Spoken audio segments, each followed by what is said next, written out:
fight, we are open, we are looking for Shatruj. We are looking for Shatruj. এক সময়ের এই dialogue শুনে যারা তাচ্ছিল্যের হাসি হেসেছিল আজ তাদেরই গলা শুকিয়ে কাঠ। বিশেষ করে দিল্লির সাউথ ব্লক আর পশ্চিমবঙ্গের নব্য মুখ্যমন্ত্রী শুভেন্দু অধিকারীর রাতের ঘুম তো আক্ষরিক অর্থেই হারাম হয়ে গেছে। কারণ যে মানুষটিকে 17 বছর ধরে কারাগারের অন্ধকার প্রকোষ্ঠে আটকে রেখে তিলে তেলে শেষ করার এক বিভৎস ব্লুপ্রিন্ট করা হয়েছিল, আজ সেই ডন, সেই পুরনো অ্যাকশন হিরো আবার চারপাশ কাঁপিয়ে ফিরে আসছেন। আর এই ফিরে আসা কোনো সাধারণ প্রত্যাবর্তন নয়, এটি হলো বাংলাদেশের রাজনীতি এবং ভূ রাজনীতির সবচেয়ে বড় মাস্টার স্ট্রোক।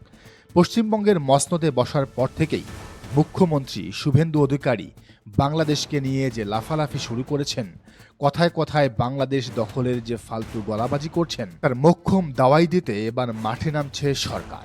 আর সেই ডাইরেক্ট অ্যাকশন প্ল্যানের তুরুপের তাস হয়ে স্বরাষ্ট্র মন্ত্রণালয়ে ফিরছেন সেই পুরনো ডন লুৎফুজ্জামান বাবর। হ্যাঁ, ঠিকই শুনছেন। যদি সত্যিই স্বরাষ্ট্র মন্ত্রণালয়ের মতো স্পর্শকাতর জায়গায় বাবর বসেন, তবে শুভেন্দুর দশা যে কি হবে তা ভেবেই এখন ঘামছেন দিল্লির কর্তারা। কেন বাবরকে ভারতের জমদূত বলা হয়? চলুন আজকের এই এক্সক্লুসিভ পলিটিক্যাল থ্রিলারে জেনে নেই ভারত বনাম বাবরের সেই হাড্ডাহাড্ডি খেলার আসল মাস্টার প্ল্যান। পশ্চিমবঙ্গের গদিতে বসার পর থেকে মুখ্যমন্ত্রী শুভেন্দু অধিকারী যেন ধরাকে সরাজ্ঞান করছেন। তার হাবভাব দেখে মনে হচ্ছে বাংলাদেশ যেন তার হাতের মোয়া। কথায় কথায় তিনি ফাপড় দিচ্ছেন বাংলাদেশ দখল করা নাকি তার কাছে মোটেও কয়েক মিনিটের ব্যাপার। কিন্তু তিনি ভুলে গেছেন আজকের ঢাকা আর সেই আগের ঢাকা নেই। তার এই চোখ রাঙ্গানি দেখে বাংলাদেশ চুপ করে বসে থাকেনি। শুভেন্দুর এই দাদাগিরি আর ফাঁকা আওয়াজের পরক্ষণে স্পিকার মেজর হাফিজউদ্দিন এমন এক কড়া ধমক দিয়েছেন যে দিল্লির বাঘা বাঘা নেতাদেরও পিলে চমকে গেছে। তিনি একদম সাফ জানিয়ে দিয়েছেন, ভারত তো দূরের কথা, খোদ আমেরিকা বা ট্রাম্পেরও সাহস নেই এই দেশ দখল করার। ক্ষমতা থাকলে একবার এসে দেখাক না, চ্যালেঞ্জ ছুড়ে দিক না। তিনি বলেন এমন জুতাপেটা জবাব দেওয়া হবে যে শুভেন্দুর সব লাফালাফি একবারে চিৎপটাং হয়ে যাবে।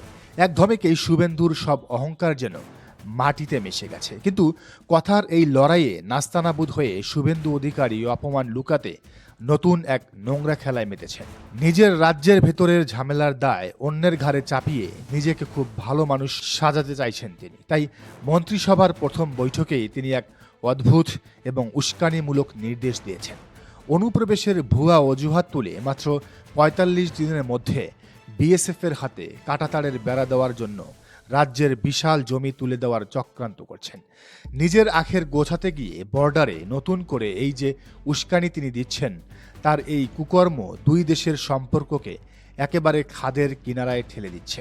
তিনি হয়তো জানেন না তার এই সব খেলার উচিত শিক্ষা দিতে ঢাকা অনেক আগে থেকেই প্রস্তুত। শুভেন্দুর এসব ফালতু মাস্তানি আর দেশের টালমাটাল অবস্থা সামাল দিতে এবার নড়ে চড়ে বসেছে তারেক রহমানের সরকার। বর্তমানে মন্ত্রিসভার সদস্য মাত্র ৪৯ জন হলেও তাদের অনেকেই প্রশাসনিক কাজে বেশ নতুন। এই নতুন লোকদের কারণে বিভিন্ন কাজে যে ধীরগতি বা জট তৈরি হয়েছে সেটা চিরতরে ঘুচিয়ে দিতেই তারেক রহমান এক বিশাল রদবদলের সিদ্ধান্ত নিয়েছেন। ক্ষমতার অলিন্দে কান পাতলেই এখন শুধু হেভিওয়েট নেতাদের নতুন দায়িত্ব পাওয়ার খবর শোনা যায়। সরকারি কাজে তুমুল গতি আনতে এবার মাঠে নামানো হচ্ছে একদম পোরখাওয়া আর পরীক্ষিত নেতাদের।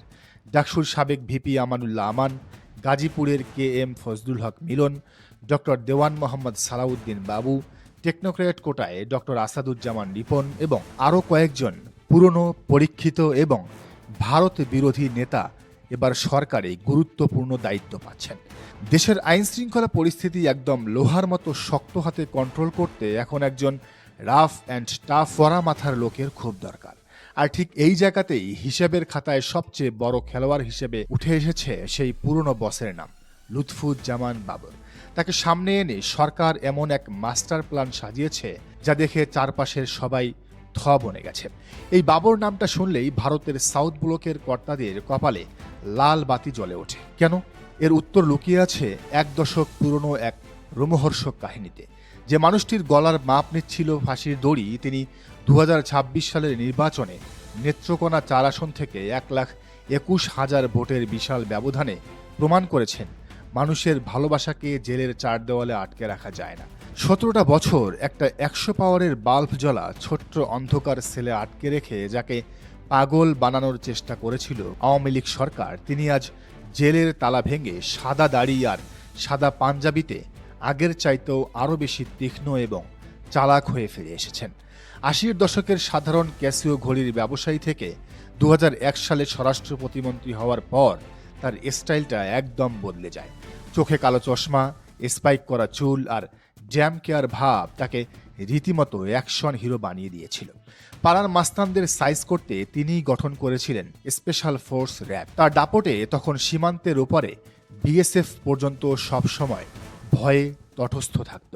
তবে ভারতের কাছে তিনি একেবারে আজরাইল হয়ে ওঠেন 2004 সালে সেই 10 ট্রাক অস্ত্র ধরার ঘটনার পর থেকে।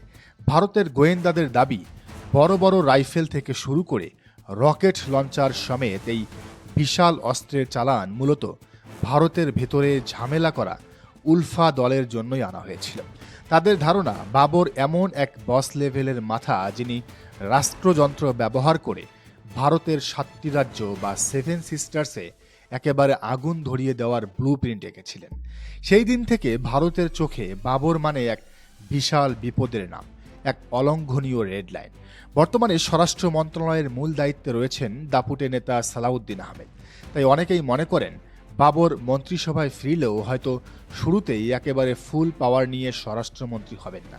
তবে বিশ্বস্ত সূত্রগুলো বলছে, বাবরকে স্বরাষ্ট্রমন্ত্রী করার আগে সালাউদ্দিন আহমেদকে রাষ্ট্রপতি বা অন্য কোনো বড় পদে বসানো হতে পারে। আর যদি সত্যিই বাবর এই মন্ত্রণালয়ের বড় কোনো জায়গায় বসেন, তবে শুভেন্দুর এই বর্ডারের সব চালবাজি একেবারেই চিটপটাং হয়ে যাবে। বর্ডার কন্ট্রোলের পুরনো বস যখন নিজের ফর্মে ফিরবেন, তখন শুভেন্দুকে যে একেবারে দৌড়ের উপরে থাকতে হবে এটা একেবারে পাক্কা।